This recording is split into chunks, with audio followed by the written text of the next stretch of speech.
mga content creator, mga kabilager. So, hindi kami nga na sa Anislag National High School sa Daraga. Hindi kami nga na nagabrigada kay bansa ka ng mga tropa. And ang dalawang guro ta, si Armenta po. Ma'am Armenta. And si Ma'am Che Lital. Sindang nag-assist din sa amin.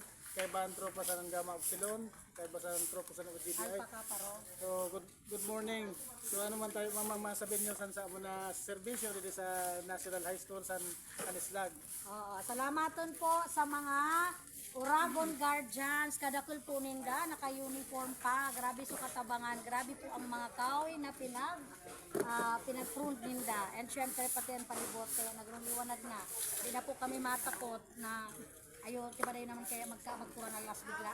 Last week po kaya, last 2 weeks siguro na nakagi.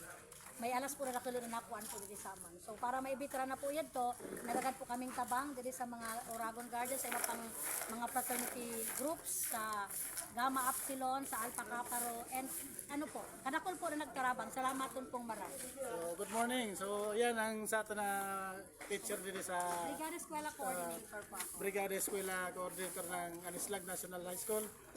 So, sa mga gusto tabi dyan magpabrigada, dito lang kami sa Uragon. May gusto talaga. I-contact lang sa mga chairman, sa mga grupo. Yan ang serbisyo naman Si bilang Sir Andy Barsi. ang sa mga chairman na si Chairman Andy si GMF Andy Barsi Kiyan. Shoutout naman, idol! Yan ang sa mga pagiriba kaya sa mga gusto diyan magpabrigada, i-contact lang sa mga grupo permi kami nakaantabay sa inyo, permi kami matabang kayo ng obligasyon naman bilang sa guardians. Good morning. Salamat po. Salamat.